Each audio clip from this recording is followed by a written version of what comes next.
नमस्कार, मैं रेणु जैन फिर से आपके लिए यहाँ खड़ी हूँ। आप सभी का स्वागत करती हूँ नॉकआउट एजुकेशन पर। एक ऐसा मंच जो आपको पढ़ाने के लिए हमेशा तैयार है और आपके लिए हिंदी की क्लासेस शुरू की है। तो आइए हम पढ़ते हैं अलंकार। हमने अपने पहले वीडियो में अलंकार के बारे में पढ़ा था, फिर दूसरे वीडियो में अलंकार के भेदों के बारे में पढ़ा था। उन्हीं में से मैंने शब्द अलंकार के सभी भेदों के बारे में आपको अच्छे से विवरण दे दिया था। आज मैं आपको पढ़ा रही हूँ अर्था अलंकार। अर्था अलंकार का उपमा भाग हम कर चुके हैं, लेकिन हमेशा की तरह हम पहले उपमा को रिवाइज करेंगे, दोहराएंगे। ठीक है, तो चलिए हम पढ़ते हैं उपमा। उपमा के बारे में मैंने आपको बताया था कि अर्था अलंकार का भाग है सीता का मुख चंद्रमा के समान है। मैंने आपको इसका उदाहरण दिया था कि क्या सीता का मुख किसके समान है? चंद्रमा के समान है।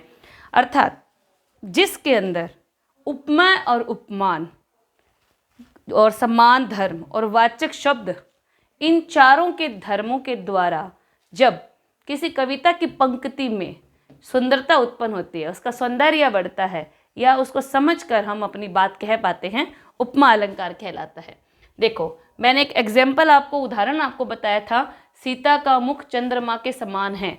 यानी सीता व्यक्ति है और चंद्रमा क्या है? विशेष है। चंद्रमा के गुण किस में है? सीता में है, सीता के मुख में है। देखिए, जब किसी व्यक्ति विशेष की तुलना हम विश्व प्रसिद्ध, जगत प्रसिद्ध वस्तु या व्यक्ति के गुणों से करते हैं तो वहां कौन सा अलंकार होता है? उपमा। उदाहरण मैंने बताया था, सीता का मुख किसके समान है? चंद्रमा के समान है। तो सीता भी है आम लड़की और चंद्रमा भी है व्यक्ति विशेष। चंदा मामा है, और इसको हम देखें तो वस्तु विशेष के रूप में भी देख सकते हैं। अब दोनों तरफ से हम इसको देख सकते हैं, क्योंकि कविता में उदाहरणों को हम अलग अलग तरीके से लेते हैं, पढ़ते हैं और समझते हैं। सीता का मुख समान है किसके? चंद्रमा के। तो चंद्रमा का गुण क्या है? सौंदर्य, सुंदरता। चंद्रमा का गुण क्या है? उसकी सुंदरता। तो सीता का मुख किसके समान हुआ? चंद्रमा के समान। अब इसको थोड़ा टुकड़ों में समझिए। मैंने बताया था उपमा के 4 अंग हैं: उपमेय, उपमान, समान धर्म, वाचक शब्द। उपमेय कौन है? सीता। उपमेय का मतलब क्या हुआ? जिसके बारे में हम बात कर रहे हैं। उपमान कौन है? चंद्रमा। उपमान का मतलब क्या हुआ? जिस व्यक्ति विशेष या वस्तु विशेष के गुणों की तुलना हम उपमेय के साथ कर रहे हैं। उपमेय क्या हो? उपमान क्या हुआ? व्यक्ति विशेष या विशेष वस्तु जिसके गुणों की तुलना हम उपमेय अर्थात उस व्यक्ति से करते हैं। समान धर्म, अब गुण तो दिखाना ही पड़ेगा ना कि सुंदर है, गाता अच्छा है, बोलता अच्छा है, नृत्य अच्छा कर लेता है या कर लेती है। तो सुंदर क्या होगा? मतलब जिस भी गुण के कारण इन दोनों में तुलना होती है वह गुण क्या होता है? समान धर्म। वाचक शब्द जो बोला जाता है भी इसके समान है, इससे तुलना कर रहे हैं, इसके जैसे दिखते हैं इत्यादि। तो उपमेय जिसके बारे में हम बात कर रहे हैं। उपमान जिसके गुणों की तुलना हम उपमेय से करते हैं। समान धर्म जो गुण विशेष बताया जाता है के समान। ठीक है, के समान तो मैंने आपको बताया था ये अवयव हैं, है ना? संबंध बोधक, समुच्चय बोधक, विस्मयादि बोधक, इन सभी के हिस्सों में से एक है, अवयव है। अवयव का एक चैप्टर हम आराम से करेंगे, बिल्कुल करेंगे, आप चिंता मत कीजिए, लेकिन तब तक इसको समझ लीजिए। सीता एक आम लड़की है, उसका जो चेहरा है वो चंद्रमा के समान सुंदर है। समान, के समान, ये पूरा का पूरा तुलनात्मक वर्ड के रूप में, तुलनात्मक शब्द के रूप में आ गया। किसके समान? चंद्रमा के समान। क्या है सीता का मुख? सुंदर। अब मैं यहां लिख दूं सीता, अगर मैं यहां लिख दूं सीता मोरनी के तरह सुंदर नृत्य करती है, तो सीता मोरनी नृत्य सुंदर की तरह, है ना? समझ के यहाँ उपमा अलंकार। सिंपल सी भाषा में या सीधे शब्दों में कहूँ, जब किसी आम व्यक्ति की तुलना किसी विश्व प्रसिद्ध, जगत प्रसिद्ध या वर्ल्ड फेमस व्यक्ति या विशेष वस्तु के गुणों के साथ हम उसकी तुलना करते हैं, कंपैरिजन करते हैं, वहाँ क्या आएगा? उपमा अलंकार। उपमा अलंकार के मैंने 4 अंग आपको बताए: उपमेय, उपमान, समान धर्म, वाचक शब्द। उपमेय कौन था यहाँ? सीता। उपमान कौन था यहाँ? चंद्रमा। समान धर्म कौन था? सुंदर। समान धर्म का मतलब क्या हुआ?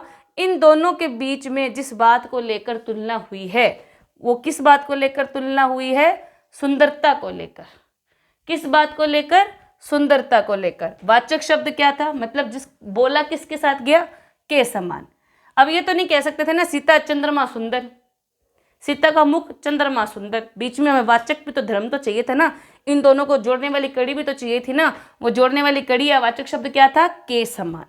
सीता का मुख चंद्रमा के समान सुंदर है। इसी तरह उपमा के 2 भेद भी हैं, पूर्णोपमा और लुपोत्मा।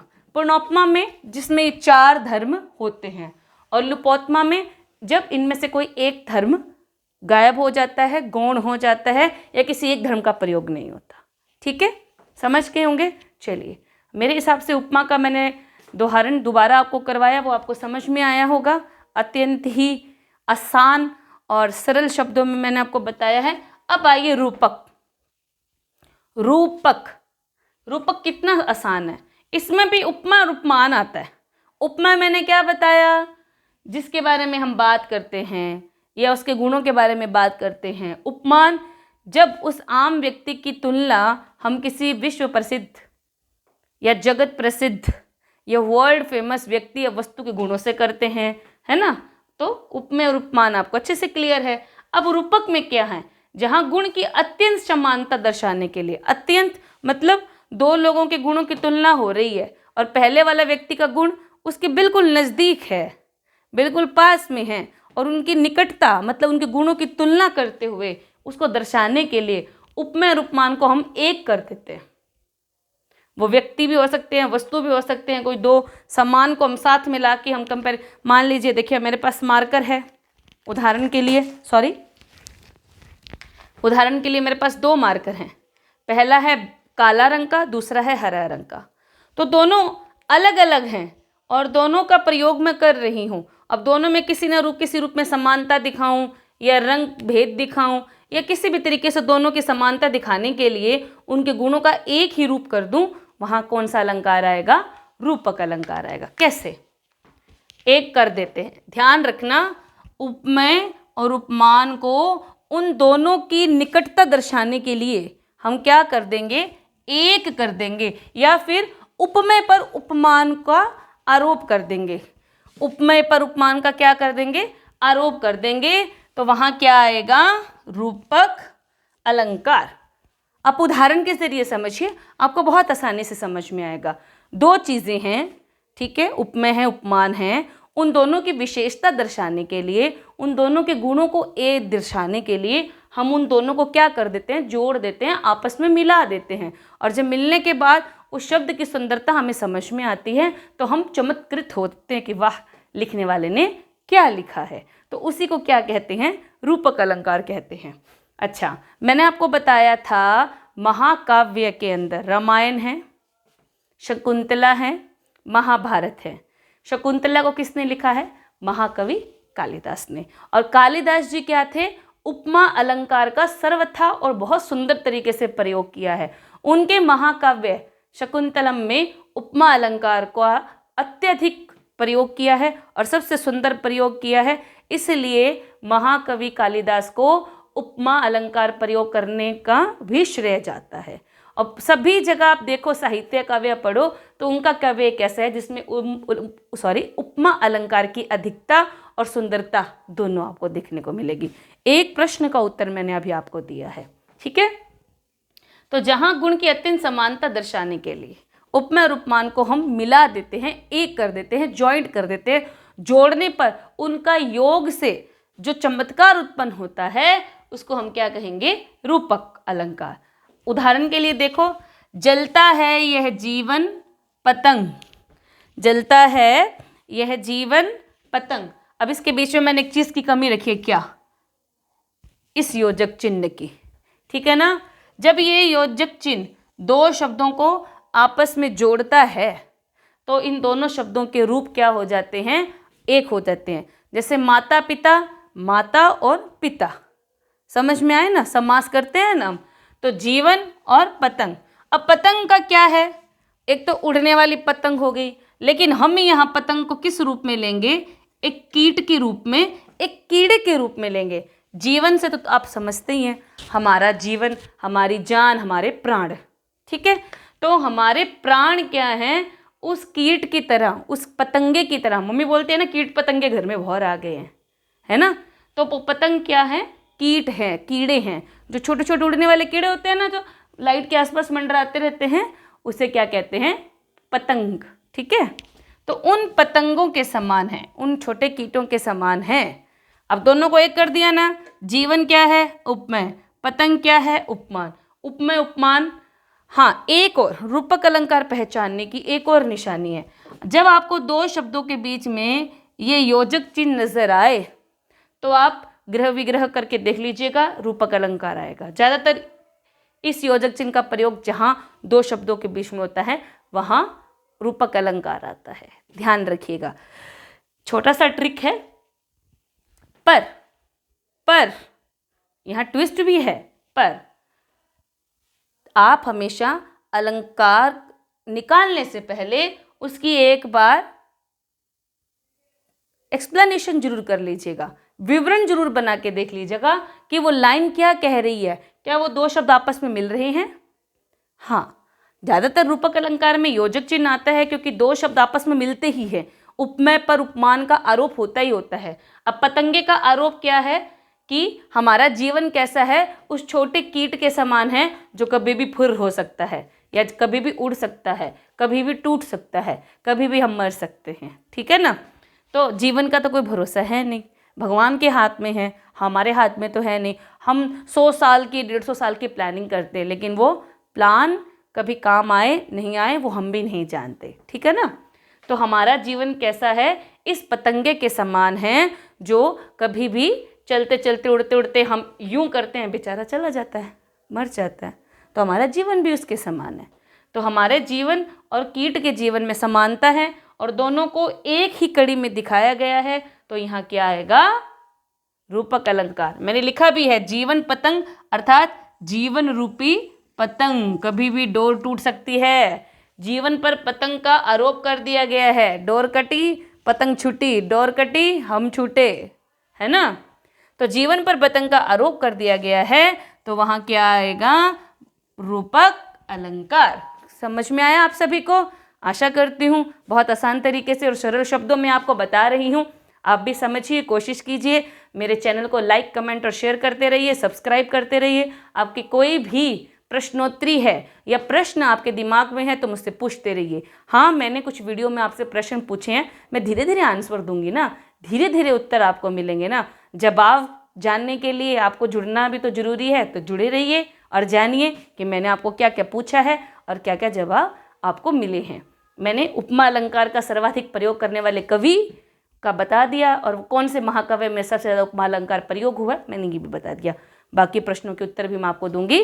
पर इसके बाद हम चलते हैं अर्थालंकार के तीसरे भेद मानवीकरण अलंकार के पास। मानवीकरण क्या होता है, मानव का करण, अर्थात जब हम किसी जड़ चेतन पदार्थ की, जड़ चेतन, सपोज इस मार्कर का वर्णन हम करते हैं तो इसके साथ हम हमारी भावनाएं जोड़ देते हैं। जब हमारी भावनाएं जुड़ जाती हैं, मतलब मानव की भावनाएं किसी निर्जीव वस्तु के साथ जुड़ जाती हैं, या जड़ चेतन यानी फूल पौधे होते हैं ना, वो जड़ चेतन होते हैं। क्यों, एक तो वो जमीन में उनकी जड़ लगी होती है और वो धीरे धीरे बढ़ते भी हैं, तो उनमें कहीं ना कहीं प्राण है। ऐसा विज्ञान भी मानता है, धर्म भी मानता है कि हमारे पास कुछ चीज़ों को छोड़कर, लेकिन ये प्रकृति जो है हमारे पास चारों ओर जो ये प्रकृति छाई हुई है, ये जड़ चेतन है। क्यों, क्योंकि इनमें प्राण वायु का संचार होता रहता है। पौधे बढ़ते हैं, फसलें बढ़ती हैं, पेड़ बढ़ते हैं, तो इनमें कहीं ना कहीं प्राण है ना, तभी तो ये इतने बड़े बड़ी ऊंचाई ले लेते हैं, तभी तो इनके अंदर इतने सुंदर मीठे फूल और फल लगते हैं, है ना। तो जब मानव की भावनाओं का आरोप ऐसे जड़ चेतन या निर्जीव वस्तुओं के ऊपर होता है तो वहाँ कौन सा अलंकार आता है, मानवीकरण अलंकार आता है। मानवीकरण अलंकार का हम एक छोटा सा उदाहरण यहाँ पढ़ लेते हैं।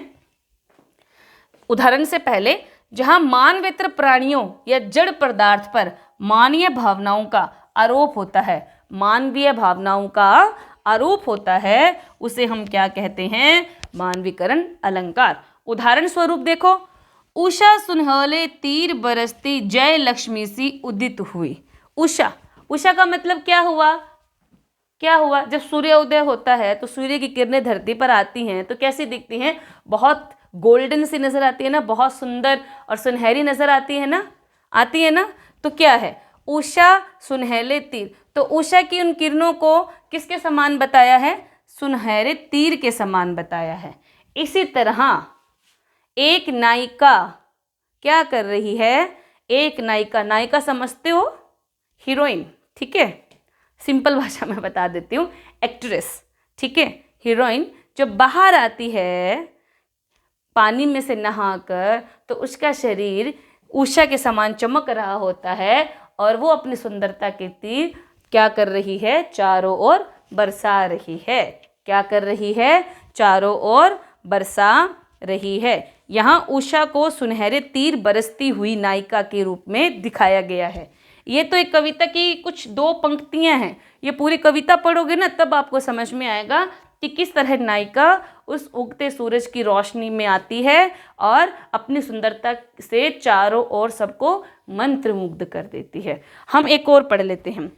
तो यह लतिका भी भरलाई मधु मिकुल नवल रस गागरी। लो यह लतिका भी भरलाई मधु मुकुल रस गागरी।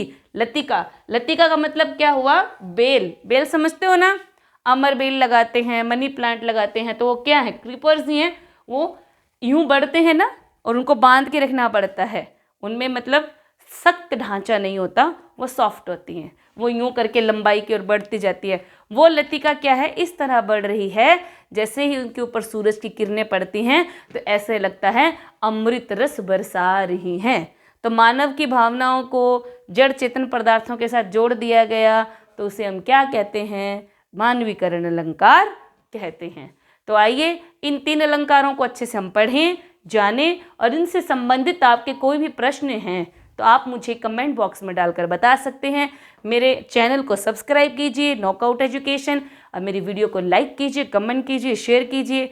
कोई भी प्रश्न आपके मन में आता है इनसे संबंधित तो आप मुझे कमेंट करके बता सकते हैं। धन्यवाद, मिलते हैं। आदाब।